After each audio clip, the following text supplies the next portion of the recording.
Alright, what is up, y'all? It's me again, Chris. Yay! And as you can see, we're kind of in a different world. This doesn't look like the Hive. It's my bridging practice world, basically. And I know you've seen a lot of bridging videos where, like, they have a world where it's just sky and there's no land. I honestly don't know how to do that, so yeah. But this works just as well. Alright, so going over all the bridging methods. So there's the simple ones like walk bridging, where like basically the process of bridging, you can in Bedrock, you can place a block in front of you like this. And so there's walk bridging where you just walk forward, but you place a block as you walk. So like that, but if you go faster, it's like. And by the way, I hope y'all are staying warm because I don't know where in the world y'all live.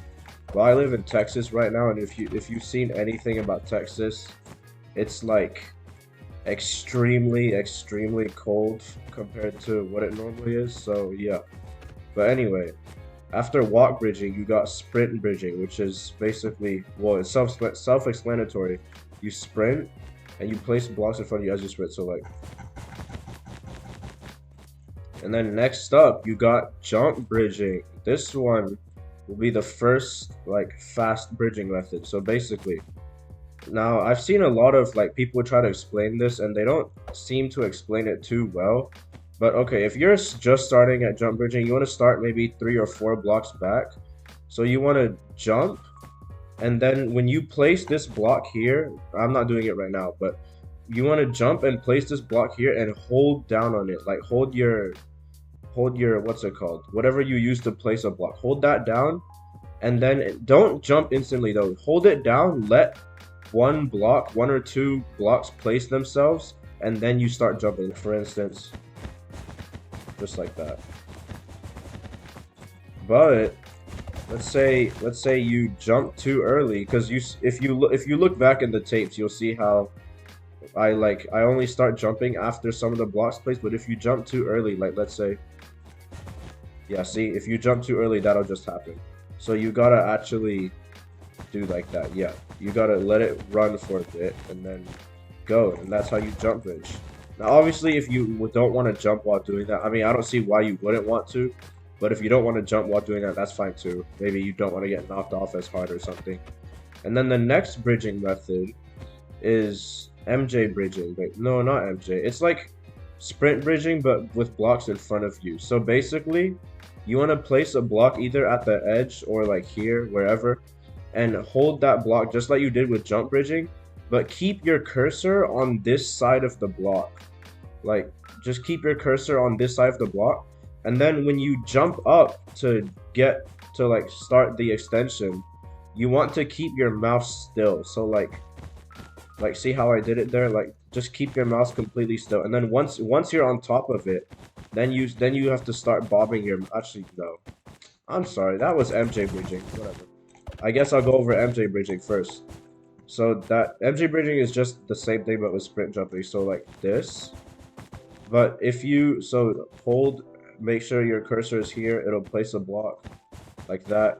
Or if you want to do it faster, like get the extension started faster, just jump instantly, but or not instantly, but like that. Yeah.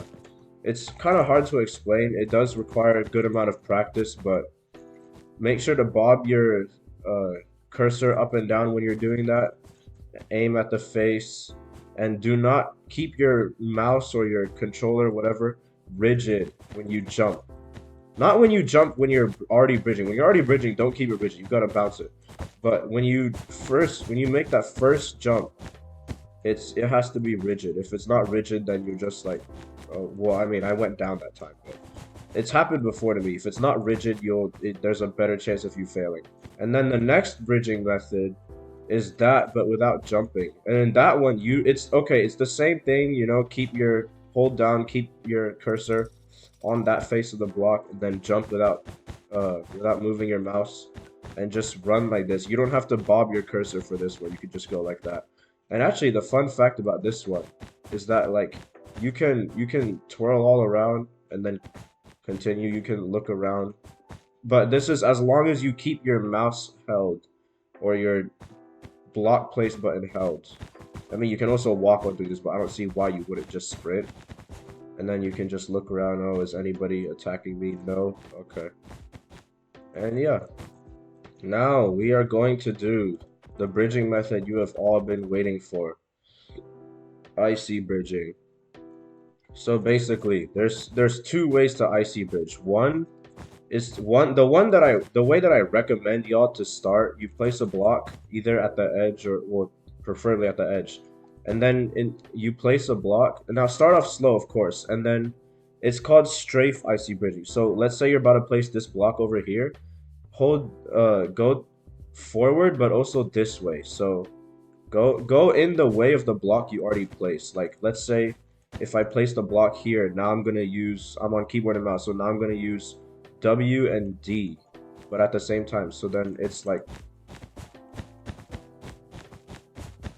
yeah, you can see how, honestly, I'm not that good at strafe bridging, even though it's supposed to be easier, but if you want an easier way to icy bridge, that is a way, but it is, I will, quick disclaimer, it is slower than the type of icy bridging that I do, which is where instead of that strafing stuff, you just like move your sensitivity or move your mouse like in order to place the block. So you go forward, move, go forward, move, and you have to whip the mouse like just enough to where it'll move your character in the direction of the blocks like that. Now you can also, there is such thing as like sprinting and icy bridging, but honestly I haven't seen much of a need of that in game, and also I can't really do it. I mean, I can try for y'all real quick, but I probably won't go well. Like you gotta sprint and yeah, okay. It's really difficult, honestly. Yeah, I just physically can't click that fast with one finger. And if I want to click faster with two fingers, then I just can't. So anyway, I know we didn't cover things like double bridging or I don't know, what are some other bridging methods? I think that's pretty much the only one I didn't cover. But double bridging, I will tell you, is not really practical in a game. Because, I mean, if you think about it, like, when is doing this really fast? Okay, I actually did it for one. When is doing that really fast going to be practical? But yeah, this is kind of a different video. Like I said, this is with no PvP, no nothing, just how to bridge. And I hope y'all enjoyed the video. I hope it helped a lot. I hope you can now bridge in your games and not like get destroyed and stuff. So yeah, I hope y'all enjoyed. I hope you go out there and practice these bridging methods, get good at them, and your game will improve a ton. So that's going to cap it off for today. I hope y'all enjoyed the video. Be sure to like and subscribe. Bye bye.